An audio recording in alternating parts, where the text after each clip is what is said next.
লোকসভা নির্বাচন শুরু হতে আর মাত্র কয়েক মুহূর্ত বাকি। তারপরেই বুথে বুথে ভোটারদের লাইন আর জুন মাসের 4 তারিখের জন্য অপেক্ষা শুরু। 7 দফায় দেশের 543 আসনে ভোট। তার আগে ভারত জুড়ে সব রাজনৈতিক দল প্রচারের ঝড় তুলেছে। উত্তরপ্রদেশের সাহারানপুরে প্রচারে গিয়ে বিজেপির বিরুদ্ধে তোপ দাগলেন ভারতের জাতীয় কংগ্রেসের সাধারণ সম্পাদক প্রিয়াঙ্কা গাंधी। কটাক্ষে निशाना করলেন প্রধানমন্ত্রীকেও। मोदी जी भाजपा के नेता बेरोजगारी की बात नहीं कर रहे हैं, महंगाई की बात नहीं कर रहे हैं, जो असली समस्याएं किसानों की, महिलाओं की, उनके बारे में बात ही नहीं हो रही है। बात इधर उधर की ध्यान भटकाने के लिए हो रही है। इसलिए मैं जहां भी जाती हूं मैं कहती हूं, ये चुनाव आप अपने लिए लड़िए, आप इस चुनाव को अपने मुद्दों के बारे में बनाइए। आपको उनसे पूछना चाहिए था कि उनके जो नेता हैं हर जगह जाके ये क्यों कह रहे हैं कि संविधान को बदलने वाले हैं। सुनिए कि आप उनसे पूछिए ना कि संविधान को बदलने वाली बात उन्हीं के नेता क्यों कर रहे हैं, ये बात उभरी कहां से और इस बात का मतलब क्या है। अगर किसी को डरना नहीं चाहिए तो इसका मतलब क्या है, क्योंकि जब संविधान बदलेंगे तो आरक्षण को क्या होगा। जब संविधान बदलेंगे तो ये जो अधिकार है जो सबका है इस देश में, कि चाहे प्रधानमंत्री हो चाहे छोटे से छोटा किसान हो, उसका वोट का अधिकार है, इसका क्या होगा। तो इसका जवाब देना, ये कहना काफी नहीं है कि डरिए मत, हम तो वैसे भी नहीं डरते। প্রিয়াঙ্কার নিশানায় উঠে এলো সংবাদ মাধ্যমকে প্রধানমন্ত্রীর দেওয়া সাক্ষাৎকারও। ইলেকটোরাল বন্ড নিয়েও ফের স্বজন পোষণের অভিযোগ কংগ্রেসের সাধারণ সম্পাদকের মুখে। जैसे मैंने कहा, इस चुनाव को हम देखते हैं जनता के नजरिए से। जनता जागरूक बने, समझे कि उनके साथ क्या हो रहा है। कल मोदी जी ने कहा कि इलेक्टोरल बॉन्ड के जरिए ये पूरा सिस्टम पारदर्शी हो गया है। वाह, तो ये स्कीम किसने निकाली भाई? गुप्त चंदा देने की स्कीम किसने निकाली? मोदी जी ने निकाली।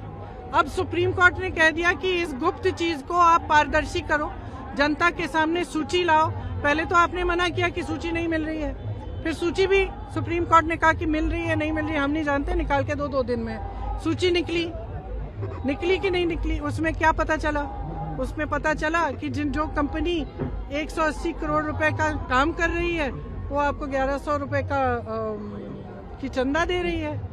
उसमें पता चला कि जिसने गुजरात का वो पुल बनाया वो भी चंदा दे रहे हैं। उसमें पता चला कि किसी पर आपने छापा मारा, उन्होंने चंदा दे दिया, अचानक उन पे से केस उठ गए।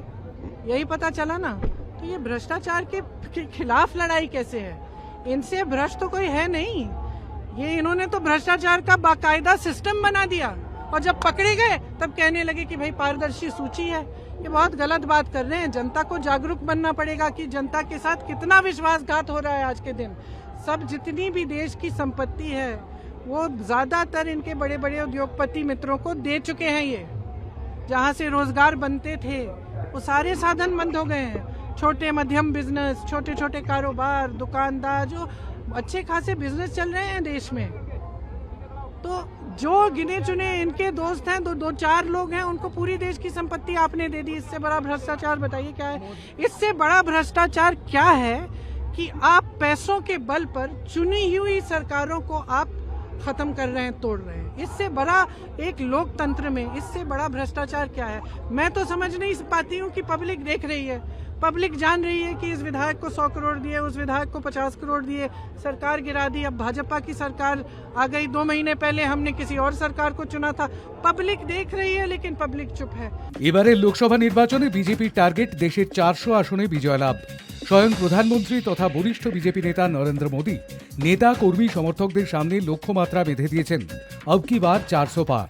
কিন্তু রাহুল গান্ধীর মতোই প্রিয়াঙ্কার গলাতেও শোনা গেল একই সুর, 180 পেরোতে পারবে না গেরুয়া শিবির। প্রশ্ন তুললেন ইভিএম নিয়েও। ज्योतिषी नहीं रही हूँ, मैं प्रभारी रही हूँ। सीटें अच्छी आएंगी, जनता बदलाव चाहती है। मैं राजस्थान गई, उत्तराखंड गई, जनता में कोई रुझान है।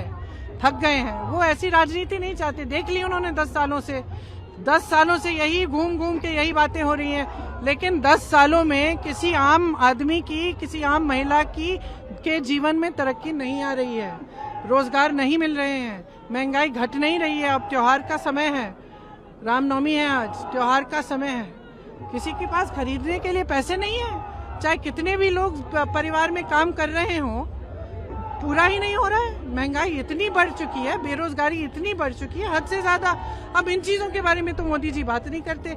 मुझे लग रहा है कि जो मोदी जी के इर्द गिर्द लोग हैं अब तो बताने ही बंद कर दिए, कट गए हैं वो जनता से, क्योंकि जब बहुत सत्ता हो जाती है तो ये अक्सर होता है। इस आधार पे ये कह रहे हैं कि ये 400 पार होंगे, यही जाने। वो कह रहे हैं 370। हाँ, या 370 अच्छा, या तो इन्होंने कुछ गड़बड़ पहले से कर रखी है कि इनको मालूम है कि हमें 400 मिलने वाले हैं, है कि नहीं? नहीं तो इस तरह ज्योतिषी की तरह कैसे कह सकते हैं कि क्या मिल रहा है। हम इतना कह सकते हैं कि अगर इस देश में आज के दिन ऐसा चुनाव हो जिसमें कोई गड़बड़ी नहीं हो, जिसमें ईवीएम में कोई गड़बड़ी नहीं है, तो मैं दावे के साथ कह सकती हूँ ये 180 से ज्यादा सीट नहीं ले सकते, उससे भी कम लेंगे। প্রধানমন্ত্রী ও বিজেপির দিকে একের পর এক তীর নিক্ষেপ করলেও আইএনডিআই এর জোট নিয়ে তেমন কিছু শোনা যায়নি এদিন কংগ্রেসের সাধারণ সম্পাদক প্রিয়াঙ্কা গান্ধীর মুখে। ব্যুরো ইনপুটের সঙ্গে শান্তম চক্রবর্তীর রিপোর্ট, হাই নিউজ নেটওয়ার্ক।